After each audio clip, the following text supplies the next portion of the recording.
करीब 2 महीने बाद यही सज्जन पुनः मुंगेर आए और दूसरे दिन मुझे बेगूसराय से बुलवाए।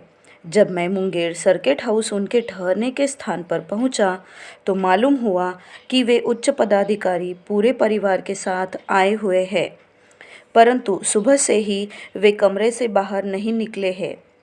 मैंने समझा किसी गोपनीय कार्य में लीन होंगे। मैंने अपने आने की सूचना भिजवा दी, तो उन्होंने मुझे अपने कमरे में ही बुलवा लिया। वहाँ का नज़ारा देख मैं दंग रह गया। वे पलंग पर लेटे हुए थे और उनकी आंखों से अविरल अश्रुधारा बह रही थी। जब मैंने पूछा कि क्या हुआ, तो वे और फफक फफक कर रोने लगे और मुझे अपने बगल में बैठा लिया। उनकी पत्नी भी वही थी। उनकी पत्नी ने बताया कि सुबह नहाने के बाद जब वे बाथरूम से निकले, तभी से इनकी ऐसी हालत है। नहाने के बाद इन्होंने कंघा तक नहीं किया। मैंने इनके सर की ओर देखा तो पाया कि बाल वैसे ही उलझे हुए हैं। उनकी पत्नी कुछ घबराई हुई थी और इन्होंने मना कर रखा था कि उनकी हालत बाहर किसी को न बताई जाए। अब उन्होंने अपनी पत्नी को भी थोड़ी देर के लिए कमरे से चले जाने को कहा। जब वे चली गई तो एकांत पाकर उन्होंने मुझसे कहा कि आज सुबह जब वे नहा धोकर बाथरूम से निकल ड्रेसिंग टेबल पर बाल झरने के लिए पहुँचे, तो वे टेबल में लगे हुए आदमकद आईने के सामने खड़े हो गए, परंतु आईने में अपने प्रतिबिंब की जगह बाबा को मुस्कुराते हुए खड़े देखा।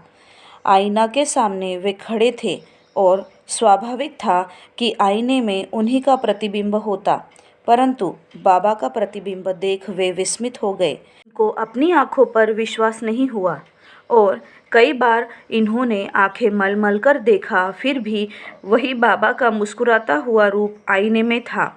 अब क्या था, वे इतने भाव विभोर हुए कि अपने शरीर की सुध-बुध खो बैठे और साथ ही अविरल अश्रुपात शुरू हुआ।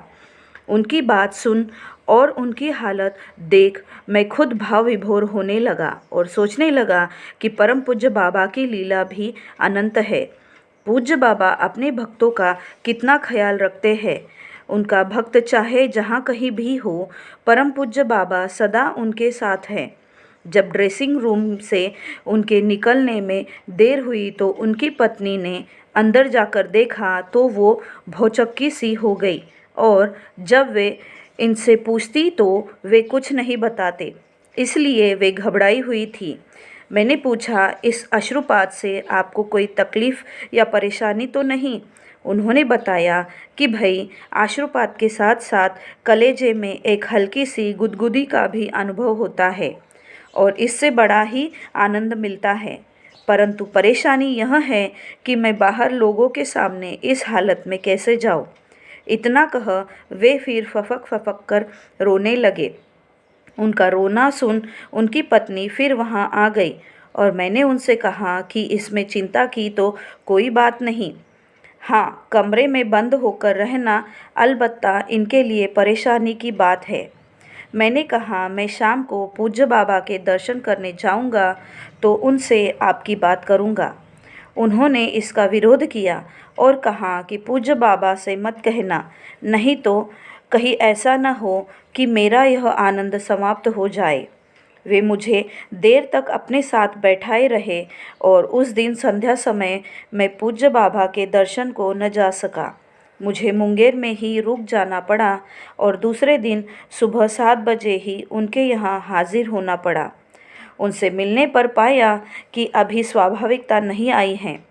मैंने कहा, बेहतर हो आज आप बेगूसराय चले और वही 2-4 दिन रहे, फिर जब आप स्वाभाविक हो जाए तो लौट आए।